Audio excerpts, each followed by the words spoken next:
Kita akan membaca merenungkan firman Tuhan. Namun sebelumnya kita satu dalam doa, kita berdoa. Terpuji kekal Bapa di sorga, terima kasih atas penyertaan Tuhan sepanjang hidup kami, sepanjang minggu yang telah berlalu. Bapa di dalam kerajaan sorga, kami akan membaca merenungkan sebagian daripada isi firman-Mu. Kuasai kami dengan kuat kuasa Roh Kudus-Mu, sehingga kami mampu memahami firman-Mu sesuai seturut dengan kehendak Tuhan. Berfirmanlah kepada kami semua Bapa. Kami siap mendengarkan firman-Mu di dalam nama Tuhan Yesus Kristus. Amin. Kita buka Alkitab kita yang saya ambil dalam Perjanjian Baru. Lukas 8 ayat 22 sampai dengan 25. Lembaga Alkitab memberi judul Angin Ribut Diredakan. Pada suatu hari Yesus naik ke dalam perahu bersama-sama dengan murid-muridnya, dan ia berkata kepada mereka, "Marilah kita bertolak ke seberang danau." Lalu bertolaklah mereka. Bapak Ibu kekasih di dalam Yesus Kristus, seorang ibu sangat berduka karena kematian anak lelaki satu-satunya. Ia menangis sepanjang waktu meratapi nasibnya.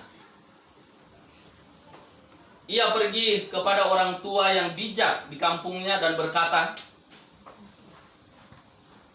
"Aku tidak akan pernah bahagia kecuali anakku hidup kembali." Orang tua bijak itu menasihati si ibu, "Pergilah, lalu ambillah satu jeruk dari sebuah rumah yang tidak pernah mengalami kesusahan dan kedukaan." Ibu itu pun pergi. Ia berjalan dari satu tempat ke tempat yang lain, memasuki rumah demi rumah. Bahkan ia pergi ke tempat yang jauh dari kampungnya. Ia memasuki setiap rumah dan mendapati bahwa setiap rumah kesusahannya memiliki kesusahannya sendiri. Bahkan ada yang mengalami duka cita lebih hebat daripada dirinya. Akhirnya ibu itu memutuskan untuk kembali kepada orang tua bijak itu. Ajaibnya, ia tidak lagi bersedih seperti sebelumnya. Ia memang sangat kehilangan, tetapi dari perjalanannya itu ia menyadari bahwa tidak seorang pun kebal dengan kematian dan duka cita. Bapak Ibu yang diberkati Tuhan, sama seperti angin topan yang hebat mengguncang perahu para murid di Danau Galilea, demikian juga kesulitan hidup, duka cita, kegagalan dapat mengguncang hidup kita. Meski demikian, bacaan kita saat ini menyampaikan 3 hal yang menjadi ungkapan syukur dan sukacita bagi kita sekalian. Yang pertama, segala sesuatu terjadi ada dalam rencana Allah. Pada ayat 22, Yesus sendiri yang memilih rute perjalanan untuk berlayar melalui danau. Rute yang dipilih Yesus, jalan-jalan yang ditunjukkan Tuhan bisa saja penuh bahaya dan risiko. Tetapi dalam bahaya Yesus menyatakan kuasanya dan mengajar para murid agar bertumbuh dalam hal percaya. Itulah sebabnya hari ini kita bersyukur sebab kita mengimani bahwa jalan-jalan Tuhan meskipun terkadang sukar, namun penuh damai. Rencana Tuhan meskipun sulit dimengerti, namun selalu indah. Yang kedua, kehadiran Yesus menjamin kelangsungan hidup para murid. Pada ayat 23 dikatakan bahwa Yesus tertidur ketika topan menghantam perahu mereka. Para murid yang ketakutan membangunkan Yesus.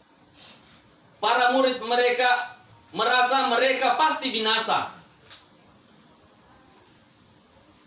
Badai itu membuat iman dan harapan para murid lenyap seketika. Padahal mereka selalu bersama Yesus. Dan menyaksikan sendiri bahwa bagaimana Yesus menyembuhkan orang sakit dan membangkitkan orang mati.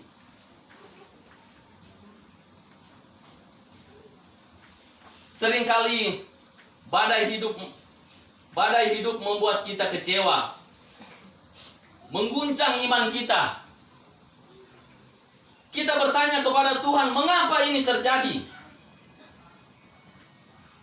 Kita mengira bahwa Tuhan sedang tertidur.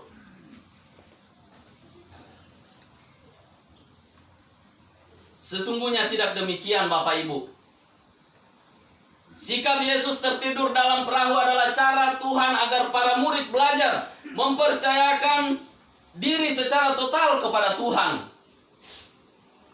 Dan kita tahu akhir dari kisah yang tidak asing bagi kita, yaitu Yesus menghalau badai itu.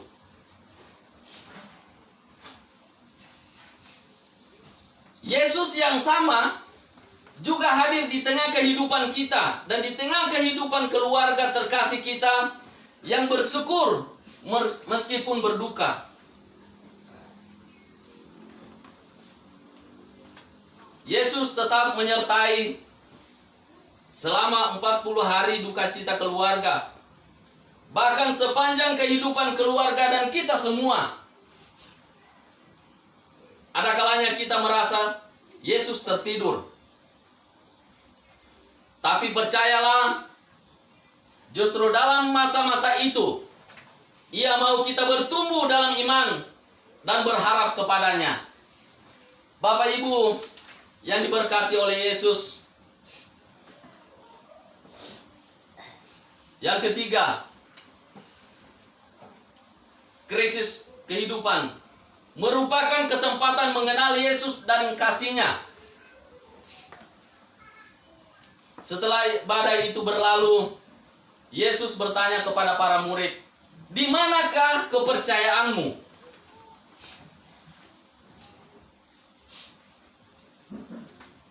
Pertanyaan ini bukan sekedar teguran, karena pertanyaan ini mengandung pengajaran supaya para murid mengenal Yesus dengan sungguh-sungguh.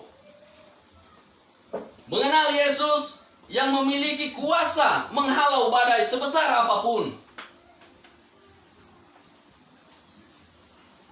Hari ini sesudah 40 hari, kita tetap bersyukur bersama keluarga. Sebab di dalam krisis dan duka cita keluarga, pertolongan Tuhan semakin besar. Kasih-Nya tetap memelihara keluarga. Bersyukurlah senantiasa kepada Tuhan. Lanjutkanlah perjalanan hidup bersama Tuhan. Perjalanan ini memang tidak mudah, penuh risiko dan bahaya. Ujian bisa datang silih berganti. Hidup ibarat kapal yang terombang-ambing di tengah badai dan membuat kita tidak berdaya. Tetapi kita tidak sendirian. Ia hadir bagi kita. Ia Allah yang peduli dan mengerti. Dalam Dia, duka cita menjadi ungkapan syukur. Yang dialami oleh keluarga pada saat ini, duka cita mereka ubah menjadi ungkapan syukur. Demikian firman Tuhan, Tuhan Yesus memberkati. Amin.